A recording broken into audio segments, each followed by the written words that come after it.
Dire team ban. Radiant team ban.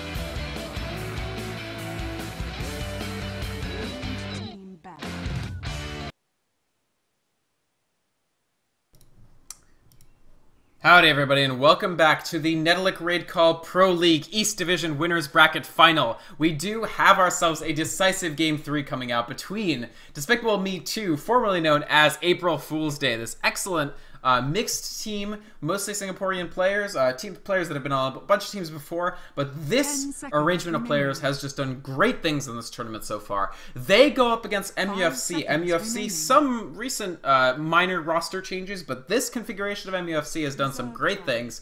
They defeated Orange 2-0 in the previous winners bracket round, and even though they looked a little shaky in Game 1 of this series, they came back with a vengeance in Game 2. And so, here we go into Game 3. You're watching the official English stream, Netolic TV, Netolic TV. Thank you to everybody watching both in the tournament ticket and on Twitch TV. Our sponsor is Raid Call channel 2013 to cheer for your favorite team and be eligible for prize giveaways. Thank you everybody for joining us. I am Vikramond, my co-caster El Presidente. How you doing, man? I am doing quite well, and this is the first Lifestealer game we've seen so far. Yes, it actually is. Lifestealer, he's a hero that's graduated to essentially permanent first ban status in a large part of the world. I still feel that some European and North American teams will still not ban him out in the first phase. They'll wait for maybe the second phase, or they'll sort of pick him up. But usually in the Asian scene, he is taken out very, very quickly. But in this game, we actually see sort of a supporter cost. We lose the Rubik, Shadow Demon, Nyx Assassin taken out, and so consequently a lot of sort of the carry heroes that have graduated to these sort of first ban slots as well, with Lone Druid, Lifestealer. These heroes all make it in, and a rogues gallery of excellent heroes coming through as a result. Lifestealer for probably Ken, this Queen of Pain that we haven't gotten to see in this series yet for Chibi, so this could be a very big deal. And meanwhile, Magnus coming out for MUFC again, in addition to a reprise of the Lone Druid.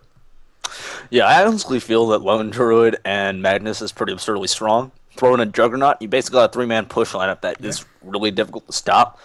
And the biggest thing to consider about that whole combo is that Empower on Bear is... Oh, there it is. MUFC words. I like this. So the respect bans on Visage got to be too much for MUFC, and they wanted Ling's Visage out so badly that they pay their third pick for it. So I doubt Juggernaut will make it through this time, but we will see this Visage play.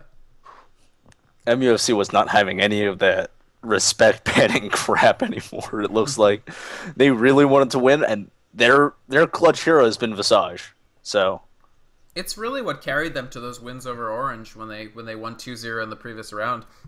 Visage both times, setting up an excellent 3v3 context in which they were just able to just deal incredible amounts of damage, because of course the Visage, as long as somebody else is throwing out some damage, he can layer on a lot.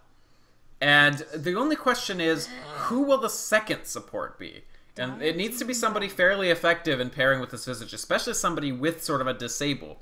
Now, Rubik and Shadow Demon would essentially be two of your top choices, but they're both gone, and so is Leshrac, obviously, since DM2 has picked him up. So what will the two remaining elements of this tri-lane be? Because I don't think it's going to be a tri-lane Lone Druid. It obviously isn't going to be a tri-lane Magnus, so the question remains, how will MUFC finish up this tri-lane, and how will it compare to DM2's? for me, the things that I can see is Lion, of course. I do think Lion is a great hero with lots of disable. Actually okay against Lifestealer because he can hex him when he's not in his form, and that's like a grand total of like 6 seconds of disable that he can put onto Lifestealer without any problems if he can catch him out. Either that, or we could see Winter reprising his role as a support Sven, which would enable some greater pushing thanks to the War Cry. What else? Maybe Lena, but Lena's kind of hard to use with Visage, although the Yeah. Grave Chill does help out quite a bit. Yeah, I guess. It does They make would it need, easier. they would want some of a hard stun though. So Right. Yeah, I think that's a good set of options. I really hope they do ban out the Juggernaut. I think it would be just as good in this lineup, in addition to the fact that Grave Chill sets up that basically the Blade Fury to hit most 10 or all of seconds its duration. remaining. They don't have the option of defensively disrupting against Blade Fury this time, 5 which actually helped DM2 with the try versus try situation substantially. Dire team ban. So, I don't know. I feel like if I'm MUFC, I am so perfectly happy to take that Juggernaut again if it's available for me. So for the 5th ban, I would expect that to come out. And meanwhile, they for themselves take out the Keeper of the Light. So this Keeper of the Light, Lifestealer Leshrac would be a pretty scary tri-lane.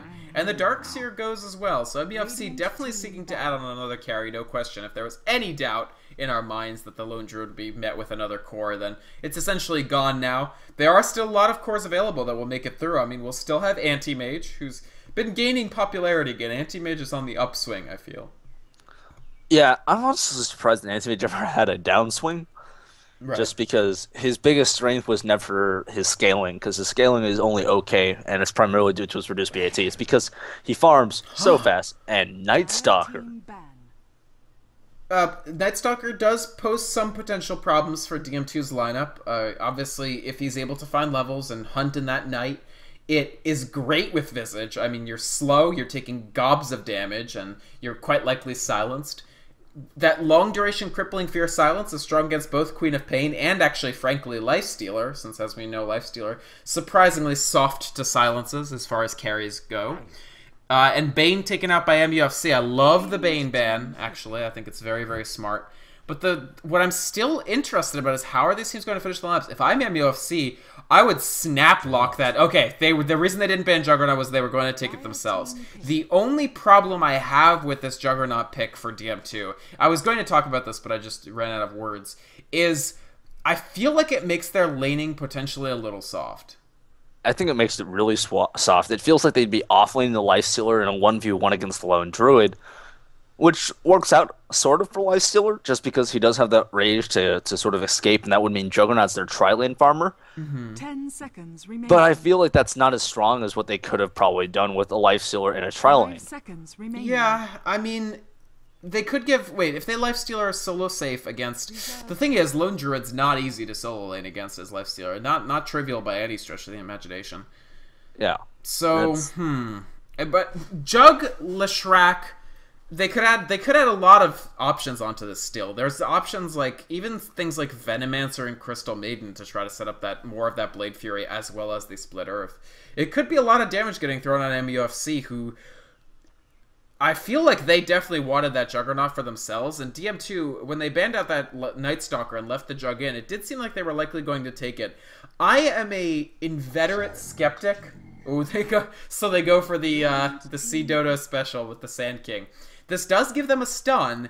The only problem here is that, of course, Sand King's stun at low levels is very, very difficult to actually make sure it lands. Yeah. I was going to bring it up, but I didn't actually think it was going to get picked. I feel like he's more suited to Wombo Combo, and that said, Wombo Combo is currently 0-2 in this tourney. 10 seconds This is remaining. going to sound really crazy, but could we see Juggernaut 5 seconds support? remaining. We could. Not sure I'd want to do that over Well, a gyrocopter. Of time. Okay, yeah, that's still an option. I mean, the thing is, yeah, I guess you're right. Blade Fury is pretty good. If they open wounds and then Blade Fury and Split Earth on top of it, that's a ton of damage. Blade Fury is good, and his heal is good. The problem is Blade Fury has a 24-second cooldown Right. at max level, so that means Jug is literally going to spend 20 seconds useless, basically, Right. and the healing ward can be destroyed.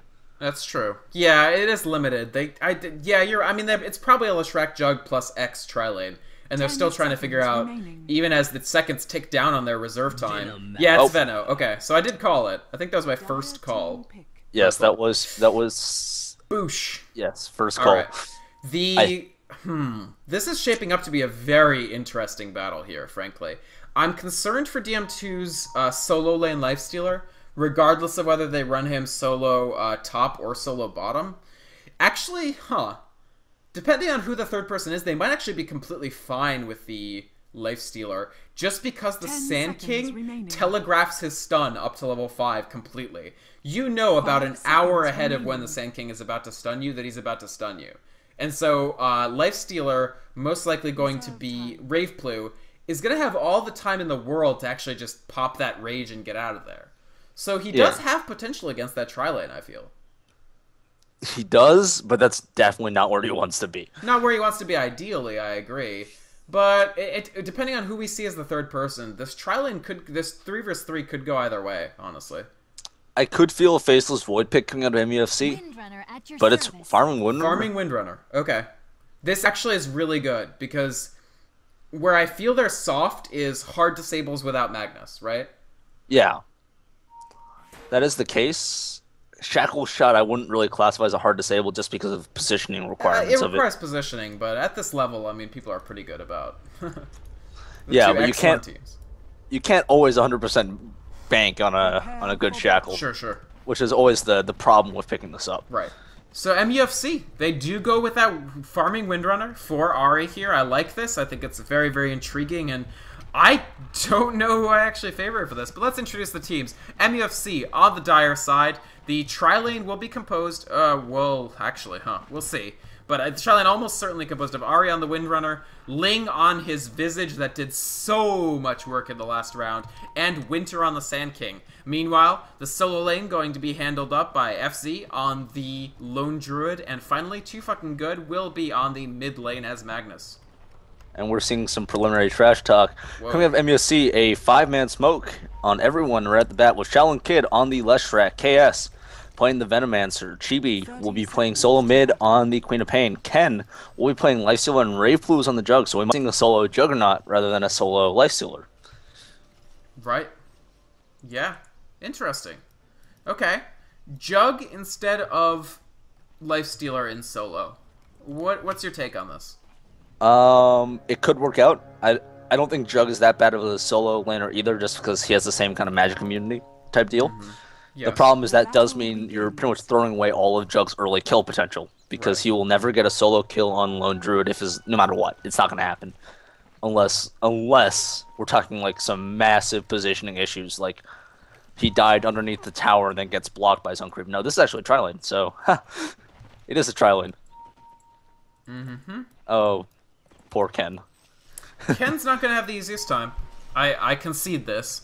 And particularly if something like a Shackle Shot hits him when his rage cooldown is up. I don't know. It's going to be tough, no question about it.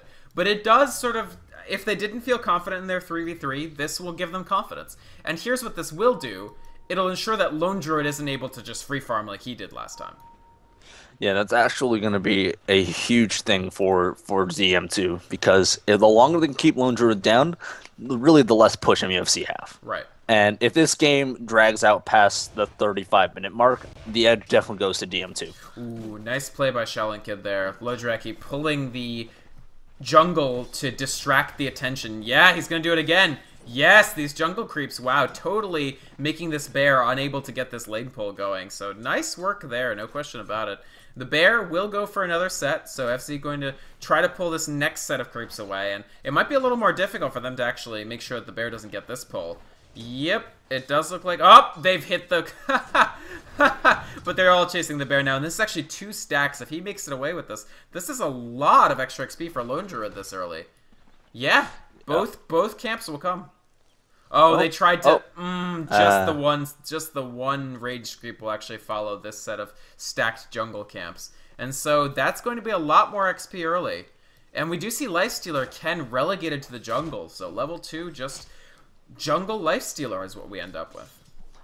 Definitely less than ideal. Lifestealer in the jungle is very classic pub, and I say this because Lifestealer in jungle is cripplingly slow. Until you can start farming Ancients at around level 7, it's actually really much a nightmare for Lifestealer jungle, because he doesn't really hit that hard, and he takes a lot of damage.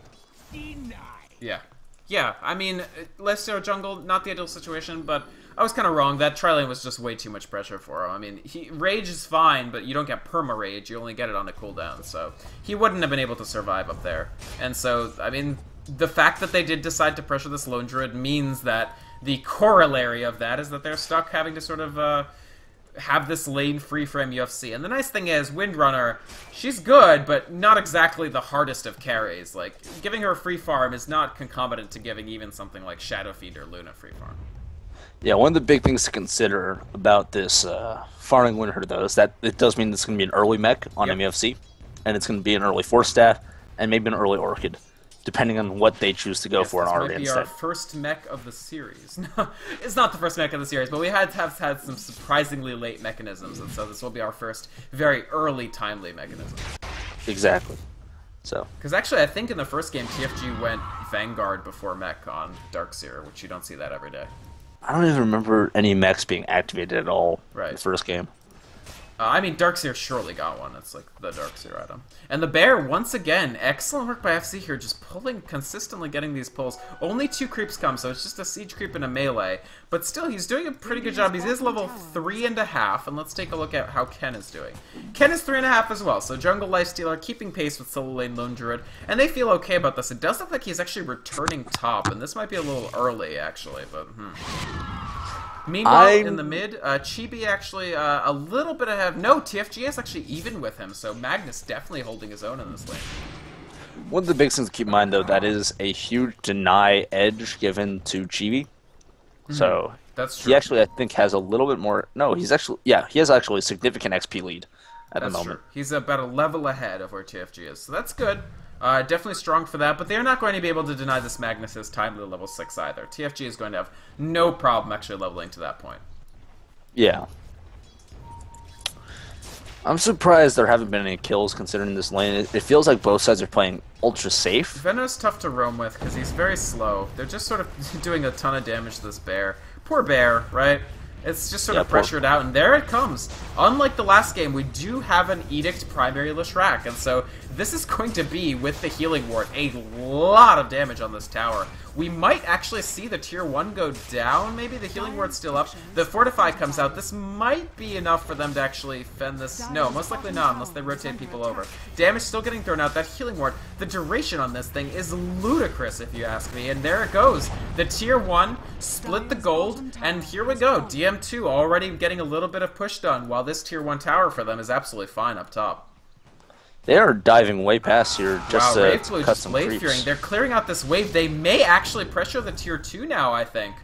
Wraithblue, he does cop a ton of damage. If they rotate somebody over like Magnus, this could actually be trouble. And TFG, we do see this Magnus. Check this out. He might come in from the back here. The Healing Ward popped on Wraithblue. They're putting a bit of pressure on this tier 2 tower. Alright, TFG decides not to come in. But the corollary of that is with the next creep wave, this could be the tier 2 tower going down. MUFC, they're just not really bringing in the counter push quite yet. This Bear is actually pretty low. He does have the... No, he does not have the resummon. It's 45 seconds. I don't know. This could be another tower. We do see Blade Fury popped, and that'll take away the mana that he would need to actually use that Healing Ward. But it doesn't matter, because the Leshrac Edict is going to be enough to take this tower down. This is a tier 2 already for DM2. Somewhat of a double-edged sword, because now this is a much freer lane for FZ to actually find his XP in. So, this tri-lane, you can say that they decisively won, but in the future, Lone Druid will have a much safer area to sort of farm up. Yeah, it definitely gives them a safer area to farm up. The problem is you are ceding map control for that area, so they lose a lot of vision in this lane as a result. That said, I don't feel like MUFC are really feeling that pressured by that early loss because I feel like they can probably just make it up with the Lone Druid in the early mid-game. Exactly, yeah. The fact that the Lone Druid will be able to sort of find quite a bit of farm is just... It puts FC back in the game. And so it's an interesting sort of, almost not exactly a Pyrrhic victory, but... Oh, TFG! Oh! He cancels the RP. A blink happens at the same time. I think the RP actually would have landed, but he decides not to use it. Oh, first blood. Oh, man, sorry. They did dive all the way onto Lone Wraithblue, he's kind of low. This might be a response. A good shockwave would do it. There's the skewer. He's going to shock on top of it, but the Healing Ward had healed him all the way back up. Will they get the courier? Ling is here. He gets stunned.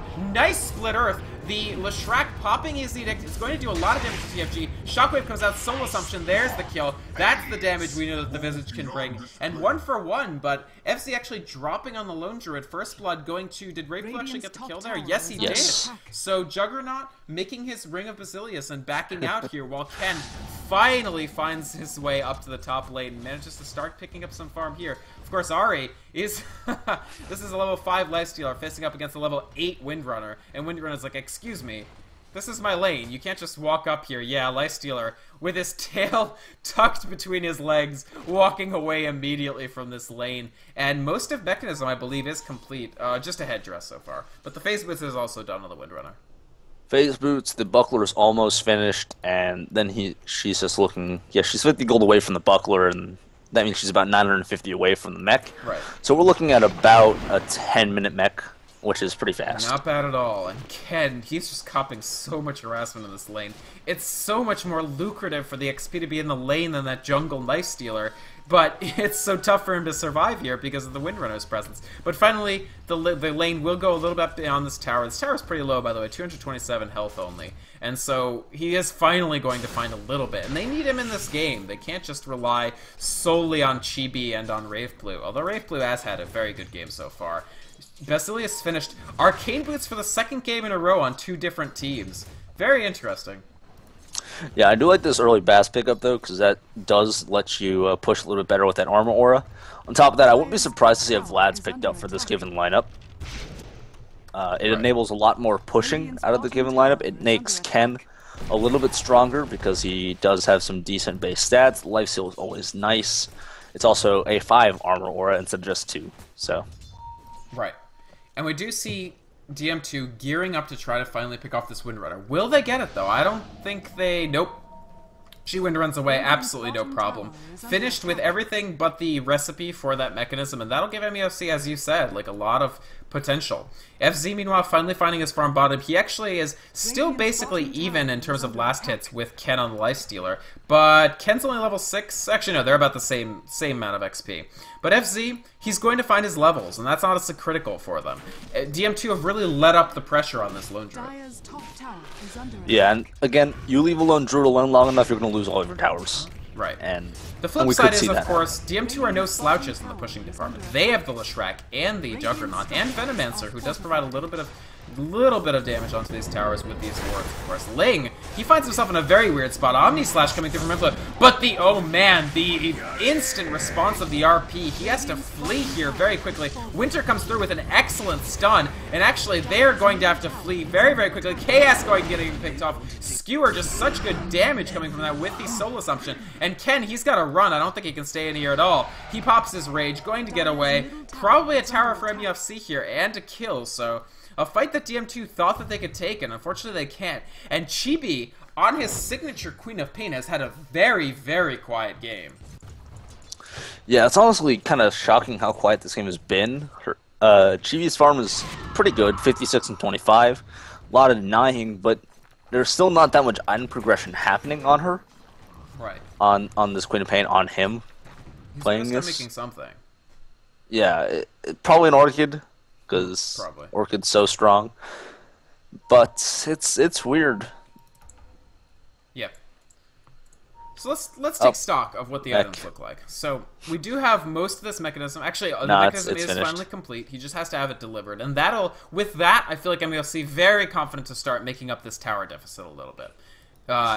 Sand King, of course, is nothing. They got a couple Arcane Boots on both teams. Actually, just the one on Raveblue here for DM2.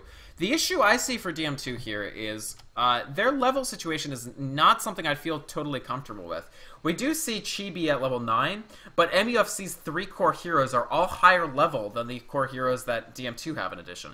Ken is still 6, and Raveblue is 6. We saw this happen in the last game as well, that tri-lane Juggernaut to sort of trying to get kills around the map, and if he can't earn the kills very quickly, he actually ends up at a level disadvantage. Now, MUFC were able to effectively compensate for this for this last game, because they had amazing push, and they sort of dominated with the free farm Lone Druid. But this Queen of Pain isn't quite getting quite as big as the Lone Druid was getting last game. So It's just something where I think that DM2 are going to have difficulty living against MUFC in the engagements that are going to come because they have a substantial level of disadvantage. I didn't even talk about the supports, but Shaolin Kid and KS are a level and 2 levels behind Winter and Ling respectively. This Visage is already getting pretty scary. He's going to max out his Soul Assumption one more level, and Winter already has his Tier 3 Burrow Strike.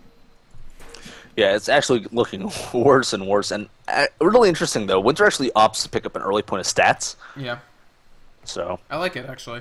Yeah, it does let him get a little bit more mana so he can use his spells more effectively. So, solid item pickup. Ling, very good position, almost maxed out that Soul Assumption. That's a huge, huge level. Right. So, really concerned for DM with their current lineup. Not sure how well they're going to make it to this. Here we go. The Siege comes out. There come the Stones from the Familiars. Neither of them will land. But Wraith Blue, he is way out here. I don't think he can possibly do anything with this. No Entangle, luckily for him, because I think an Entangle would have been huge. No Boots on the Bear, of course. It is that new school Barefoot build. So the Bear is just making that Helm of Iron Will into Armlet. And we may not ever see Boots on it. The Barefoot build does seem kind of strong. Yeah, it does let you save quite a bit of gold, anywhere from 450 to. I mean, phase is 1400, and that's frequently the bear shoe no, it's of not. choice. It's not 1400 anymore. It's 1350. 1350. Sorry. Good call. Good. Boots call. will forever be 500 gold for me. Yeah. Well, hopefully not forever. Eventually, we'll figure it out. Eventually, MUFC, it'll stick. Right. The one thing I wish you would do is IO, because the earlier you start, the earlier it'll be easy for you, dude. Yes, I know you want me to say IO, but I think Wisp it describes him so much better. Describes it so much better. Whatever. So, MUFC, they are firmly in control of the pace of this game at this point. The dictates of what happens when have really shifted over. Nice high ground Poison Touch from the Venomancer there. Not Poison Touch, what the hell is this key called? It doesn't matter, because Ken, he will pop Rage, but this is turning around the other way. There's the stun. Actually, Shaolin Kid picked off very, very quickly. The Shackle latches on Wraith Blue. He will Battle Fury to get out of the Entangle. The Bear's still whacking away at him. And we do have Chibi with an ultimate in the back to pick off Ling. So 1 for 1 here, actually, shockingly. KS, he somehow magically dodges the power shot, but he will get picked off by one more last hit from Ling's Familiars. And so 2 for 1, and MUFC with a slight advantage. Ken actually taking a lot of damage. He will rage out of here. They do have 2 people that have magic immunity, basically. Queen of Pain just having to hop out. Chibi's still not really able to get that much going for himself just yet. The mechanism, of course, doing work there to keep MUFC alive and healthy. And they're going to continue pushing. They still want this tier 1, and I don't know how much DM2 can actually do in response. We do see Shaolin Kid Lodraki returning to this lane. KS is back as well, and Wraith Blue in the front lines has got, but it's only a rank 1 Omni Slash. It's going to be rank 1 for a long, long time. And they're fended off effectively by MUFC here, just playing very intimidatingly, aggressively, warning them. TFG is holding on to that RP. He can do a lot to you. Winter is level 6. He's got his ultimate. He can do a lot. Ling is actually still level 6, so he doesn't have this rank 4 Soul Assumption. But DM2, they just can't find the fight they want. They're really not able to sort of do this contestation.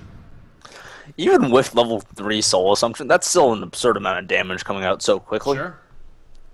And it does so much damage, and then it feeds itself, because the damage Soul Assumption gets him more souls. Sure. So it's like a self-perpetuating death machine. Right. I want to talk really quickly about, I had mentioned earlier that I'm not terrifically fond of picking something just to deny it to the other team. And do you feel like DM2 kind of fell prey to that here with this? Was this Juggernaut pick instead of just banning him kind of overly cute? I agree. I think they should have just straight up banned it. It didn't fit into their lineup, and it fit too well into MUFC's. Right. Actually, just banned it, I think. Yeah, they should have just banned it. Actually, it's really funny because this Windrunner pick, Windrunner's like kind of a, well, we don't know what to pick, whatever, just go for Windrunner. And it feels like that sort of came out of MUFC, but frankly, it didn't even matter because they're not behind.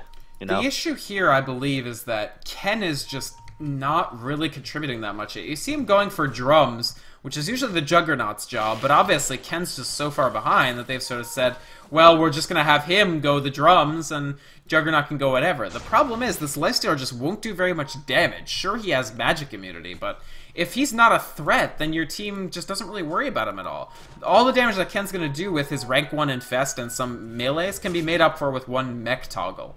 We do see Chibi going for BKB as well, which is excellent because MUFC bring a shit ton of magic damage. But the flip side is, where's the damage for DM2 supposed to come from? Frankly, at this point, it's mostly magic. And the problem is, you get heroes like Visage, who are almost immune to magical burst. Yeah, I mean, you can follow it up, but yes. The secondary thing is that they also get a lot of damage out of Edict, but it doesn't do that much in team fights. Right. They pick up the tier 1 tower, DM2, but the flip side is this Roshan is going to go down fairly quickly. I don't think they have some idea that this is happening, but not really the ability to do much about it at this point. Chibi, he's on the hunt. Sorry, go ahead.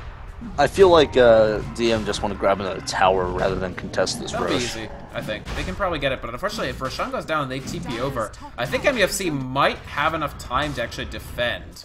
Chibi, he's pretty low here. If they catch him out, oh man, he's got to get the heck out of there. Get out of there, man. Alright, it doesn't look like Winter's going to come up with a stun. The familiars come out. They're still chasing him. I don't think Sand King will be able to stun until he gets Blink, so he's quite a ways away from it. So they're okay. They actually do not get the tower, but they make it out of there alive. Chibi is the highest net worth on the map, but only by the slimmest of margins. I don't think DM2 are out of this by any means, but they have to sort of come up with a coherent plan to win fights. And what would that sort of look like for them, do you think? It would sort of look like a Venomous Scale initiation. Not a Venomous Scale, a Poison Nova initiation, which they don't have yet. Right. Follow it up by hitting like at least 1 or 2 of them with the Venomous Scale, so that at least those guys will die to the Poison Nova. Okay. And then Queen of Pain pretty much unleashes everything. Right.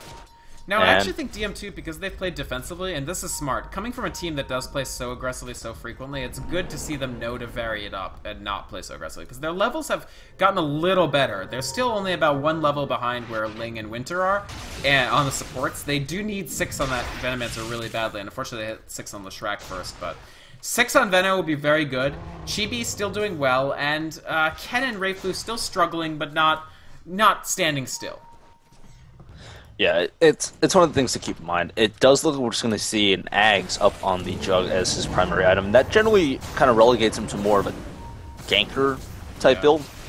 The issue for me is that Ags is all well and good, but it's... Oh! Blink RP! There goes KS. He is skewered back. He was the only person picked up by that, but he gets dropped incredibly quickly, of course, since whenever you're talking about a Visage, you see people drop incredibly quickly. Ken is in here trying to make something happen. He actually opened wounds on Ari. Ari's stunned out. They actually do pop him. That's just the Aegis, obviously, since they didn't pick up that Roshan. And so Ari will be back up, and I think DM2 are kind of spent. They had to use that Queen of Pain Sonic Wave to even get that. Chibi is so close to that BKB, he really doesn't want to die here. Unfortunately, what this means is that they'll probably lose this tower. There's the Fortify again from DM2, but can they actually defend this? I don't know about these Fortifies when they can't defend. Chibi, he's finished that BKB, but they still can't take this fight, even with RP down for a while. Sorry, it's just that beat thing kind of reminds me of Avenged Sevenfold song. But no, absolutely, the pressure coming out of MUFC here is absurd. It's really hard for DM2 to defend it because they really don't have that strong a defensive lineup. They have Venomancer for defense, and Venomancer was dead for most of that fight. So. Yeah, absolutely. That's the issue. KS got, even though it was a solo RP, it was actually an RP that ensured that they couldn't win the fight. So it's almost good enough. Oh, the TFG. He was smoked. Okay. He does have Blink, by the way, and about 1,600 gold. That Blink's already been very, very effective.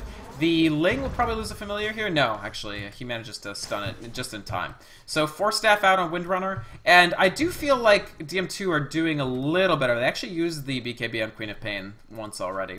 But Ken, let's note he is moving towards his armlet. He's got Drums Phase, and he's making that armlet now. So we may see some pretty good movement speed from him eventually, especially if he ends up going Sanj and Yasha on top of that. That'll give him a pretty decent chase, and it'll really put a little bit more into this fight. The problem I feel is that everything that Ken is getting is coming out too late. Well, of right? course it's late, yeah. Yeah, of course it's late. He was relegated to an offlane against a trial lane, then forced into the jungle, and then moved back to the offlane when he couldn't win against a 1v1. So it's like, Yeah, it makes a lot of sense. Coming out, Ken, if he gets stunned before he can infest, he does rage, so no infest, he's going to rage. Oh, there's the RP. I think that not infesting was a mistake there. He actually is still alive. No, he has made it into a creep, but it's in deny range. Oh, Ken. He's got 5 seconds. No, the skewer will pick him down. That's a critical loss for DM2. They need to drag themselves back into this game any way they can, and any way they can, and unfortunately that won't happen there. The Leshrac, they're trying to pick this up. They actually stun Link. The Omni Slash will probably kill him. Oh, nice stun in response. There's the... Oh, no, Wraithblue. He's in a lot of trouble here. He actually Battle Fury's out. He may make it here. He doesn't have a TP is the problem. Winter, 3 seconds until his next Burrow Strike. Will it land? Yes, it does. Wraithblue in a lot of trouble here. Soul Assumption will go down. He is taking gobs of damage, but he may make it out. I don't know. They're still chasing him out. They actually picked up Ari on the Windrunner somehow. There's the Burrow Strike. That'll be a dead Juggernaut. And so 1 for 1. But actually not the worst trade in the world for DM2, except for the problem that there is an angry lone druid beating down their back door who has just finished Maelstrom, and this bear is starting to get scary. MUFC are putting so much on the table, and DM2 just not able to clear it all out in time. Again, it becomes a huge problem because even for MUFC, at this point they can afford to make fights in 3v5, 4v5 situations and just leave FC to push towers. Right. That's what push is coming out. And when that happens, you have a problem. It doesn't help that Windrunner is a pretty strong split pusher, Magnus is a pretty strong split pusher, and even to an extent, Sand King is a decent split pusher if he has enough points in Cosmic Finale. Clear waves, but not really do tower damage. Yeah. So, regardless, the bear does plenty of tower damage. They don't need to be concerned about anything in that respect. And even when Aghanims comes out for Wraithblue, my issue is that until he hits level 11, even the Ag's ultimate is actually not super impressive. Yeah, with level 3 and Ags, all familiars with these Venom wards in my opinion. Familiars will live. Yep. Familiars, I'm not sure what kind of armor type familiars are. They might be Siege, I doubt it. I'm not sure. But if they're just creep armor, then the familiars will actually hurt them quite a bit. Right. Especially because the familiars have 0 armor. Right. Another stun coming out on the bear, but I don't think that Shaolin Kid alone is actually going to be able to kill this bear. The EO, and he actually gets skewered down to low ground. He gets picked off incredibly quickly, and they just keep dying in unfortunate positions and in unfortunate ways. And even the supports at this point, DM2 need their whole team critically to be able to avoid dying to MUFC in these engagements, and unfortunately they're not getting it. They may actually trade a tier 1 for a tier 3, which, guys, is not a favorable trade. They do get it. Chibi, he hasn't TP'd back yet. Is he holding a TP? He does have a TP. They've got to get back here. Their tier 3's in a lot of trouble. Wraithblue, he does Blade Fury in. Quick Mechanism pop. 3-man RP. There's the skewer to the low ground. Winter stuns. And oh man, DM2 melting right there. They lose both core heroes, the Lice hero and the Lone Druid down. Sorry, and the Juggernaut. Do they have buyback? No, neither of them does. And this is a Rax from UFC. They high ground only about 5 minutes slower than they did last game. And the Lone Druid from UFC coming through again. DM2 puts so much pressure on it. And then they release the Valve, and Lone Druid just started going hard in the paint. It's tough. Honestly, the bear does so much damage with the Empower. It became really tough for DM2 to really hold them off. The bear was hitting the towers for like 80 damage a swing, and he attacks pretty fast. I'm not exactly sure how DM2 were planning on defending against this, because they really don't have that strong of a defensive lineup. And frankly, their offense wasn't very strong either, because Venomancer is inherently defensive, but the rest of the team is not. Right, and we have Blink Dagger on Sand King, by the way. After that last fight and that set towers. Ooh, Chibi gets stunned down here. The Shackle comes through. What a nice Shackle! This will be the end of him. That's Visage coming through again. They actually popped the Epicenter unnecessarily, so a little bit of an error from Winter there. Not trusting his own Visage pick. Come on, man. Trust the Visage. He won you those last 3 games. He got it. I mean, and he's actually doing. Has been a big deal again. He's 5-1-4, Elprez. Yeah, he's doing a lot of work this game. Him and TFG, basically the game makers here. Absolutely, the RPs, especially that last RP for the 3. And this is DM2's last stand, in my opinion. If they lose another set of racks, they may be incontrovertibly behind. They do have this Venomancer, the 5 Poison Wards, now 6 up on the high ground. Brave Blue Blade Fearing, they might finally get the bear, but I think they've got to resummon. Yeah, they do actually have a resummon, but they're going to back off. MUFC going to release the pressure for a tiny bit, but here comes the second creep wave, and they're coming back in. Empower on this Windrunner. She does no joke damage right now, 150, about 2,200 gold away from her Scythe of Vice, which will be a huge deal as well, even against a team with as much magic immunity as DM2 are packing at this point. Queen of Pain, Chibi has no buyback. He has bought out for this ultimate orb. This will give him a little bit more stats, but they are managing to deflect this bear somehow. But the thing is, every time it comes up, it's just doing more and more tower damage. Shaolin Kid copping a lot of damage as well. Winter may actually get picked up. No, the mechanism hit. And Chibi, he can't find the kill. And there's the RP on 3 again. And a shackle comes through. Oh, this damage is horrible to watch. They lose all 3. They don't have buyback, I don't think. Not on a single person. And there it is. The bear still alive narrowly, but it doesn't matter. Here they go. They're going high grounds. They don't even need focus fire to take down this tier 3 tower. The RPs were on point. The visage damage was on point. And MUFC, it looks like they're going to take it. The Poison Nova comes out only on Familiars and on Ling. Ling is going to be fine. He's got his 8, 1, and 5. The damage from this visage has been horrific this game. And there we go. The Raxus going down. No bear, no problem. Lone Druid with his own bear paws, just slapping away at these towers, along with the Shadow Blade, Blink Dagger, Magnus, and Ari. They are taking this down slowly, very slowly in fact, but surely. There's the bear resummon. Will MUFC leave, or will they just go for it? It looks like they've decided to go for it. A little bit of some people seem to have different opinions, but DM2, they have one more shot. They need to deflect this push. They cannot be down mega creeps at 26 minutes. They're actually counter pushing quite a bit with Ken. He picks off the tier 3 tower, so MUFC may retreat here. Ari is back, and actually, yes, they've been pushed out, so nice counter-pushing from Ken there, but unfortunately, not getting the Raxes, which would have been decent. Radiant's middle tower With a 2 Rax deficit at this point, it's going to be very, very, very tough for DM to finish this game with an advantage. They're going to need something absurd, and this is where I get to have some fun. After the eggs, I want, if they can even get it in time, if Raveflu can get a Divine Rapier, that would be hilarious. Radiant's middle tower. Just think about it for a second. I get it. I get what you're saying.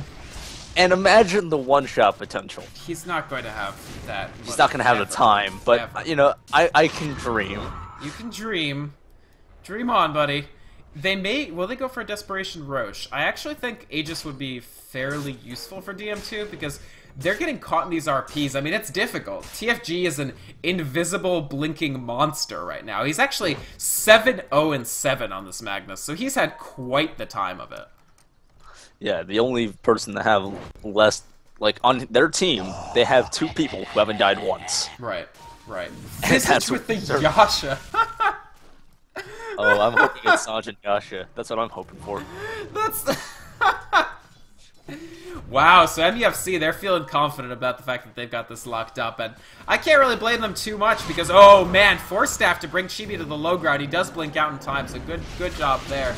The bear with the Hyperstone and the Vlads once again beating down this, but they have a lot of response damage for this bear. It actually does get deflected, but oh, low ground. Shaolin Kid, why did you low ground? He gets immediately killed. Actually, oh, he's only 50 away from buyback, but it's not enough. And MUFC are pushing through the top, which means a counter push through the top will be completely ineffectual. They may get the bear, yes, 100 gold for them, but it's kind of a consolation prize at best. As here we go, the familiars are on high ground. The bear is resummoned. There goes the tier 3. Winter's on the high ground. Eve.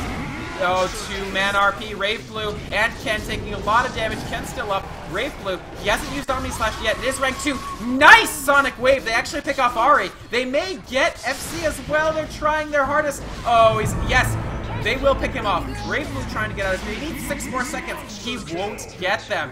Chibi doing a lot of work here. He actually gets double kill so far. He needs to somehow get Ling as well. He has to go out. Nice split earth from Shaolin Kid there. He's trying his best, but unfortunately Winter comes through with the epicenter. And Ling with actually a godlike string. Chibi X trying to get the pick off here. He might get Winter. Winter does go down. An ultra kill for Chibi. KS up as well, and they managed to save it. They are actually still alive. DM2 by the absolute most fragile of threads. They are holding on to the rope. The rope is frayed. The rope is on the mountain, but DM2 have not fallen off yet. They want to get into this winner's bracket, and they want to make it out and go to the grand finals. The problem is, Ari here, he actually can afford his Scythe of Ice, although he's not near a shop. And Chibi, he's trying to find... No, the Shackle Shot comes out. This is actually a huge deal. He does have buyback, and he may need to expend it. KS getting hunted by Ari here. Ari, he can probably get this Venno. This Venno's in a lot of trouble. Here comes Ken. He does land the open wounds. Ari, he's going to have to pop Wind Run sooner or later. Dude, pop Wind Run. He does pop it. He's still trying to duel Ken, but Ken is actually surprisingly decent. Oh, man! The power shot to pick off the Venomancer, and the Shackle comes through. Ken, he's still trying to fight this out. He does have one more open wounds. The Wind Run is still down. Actually, Ari may die here. No, he forced Fs to get away, and Ken is forced to go back. And there's still the back and forth. The familiar from Ling is here. If this stun lands on Ken when his rage is down, this would actually be a pretty bad situation. They land the stun. Here comes TFG. He's actually got his RP in about 4 seconds. This fight is still going on. My voice is going to absolutely die after this game. I hope I'll still be able to make the West. Ken pops the open wounds, but there it is. There is the RP, and he does not have buyback. He stayed out a little too long.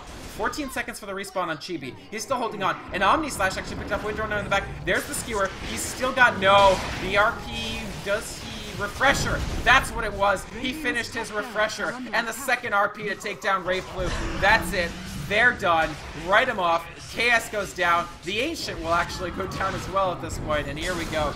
DM2, we're going to have to play them off with the keyboard cat here, Elprez, because they are going to the losers bracket final against the winner of Orange VG. Absolutely. Phenomenal play. I was actually saying that the Ancient was dying for the most part during that intense chase on Ari.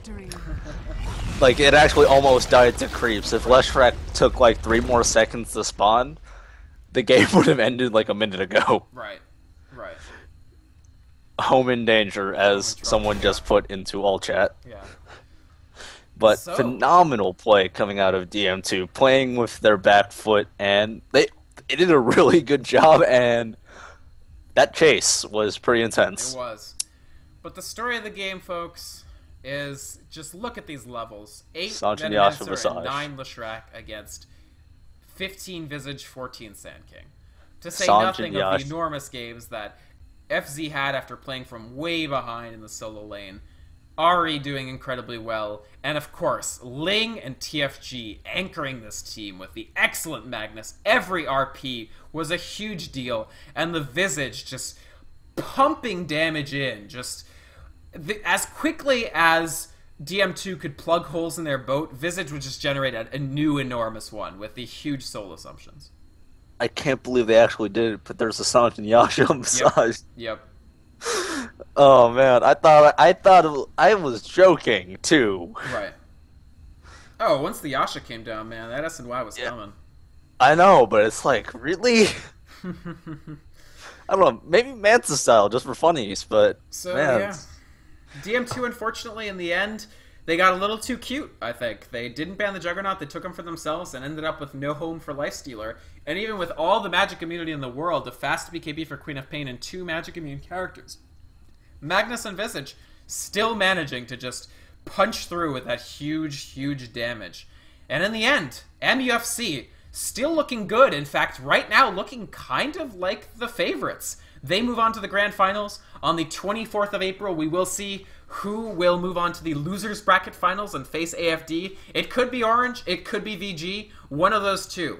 Thank you so much for watching. We really appreciate anybody who bought the tournament ticket and is checking us out on Dota TV. We really appreciate anybody watching on the stream. This is, of course, your primary English stream for this tournament, Netolic TV, Netolic TV. And thank you, folks. Your casters today, Vikramond El Presidente. You can check me out on my website or on YouTube, Twitter, or Twitch, VYKROMOND. You can check El Presidente out on his Twitter, ElPresDota, ElPresDota.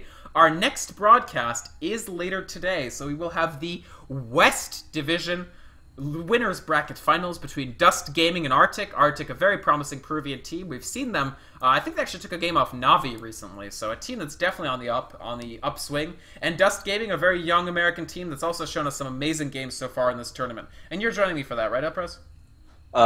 Tonight? Yeah. I should be. All right. Well, Should be a good game. Thanks so much for watching, folks. MUFC over DM2 2-1, and we have our first grand finalist of 4 to be determined for the Netolic Raid Call Pro League. Thanks so much for watching, folks. Have a good one.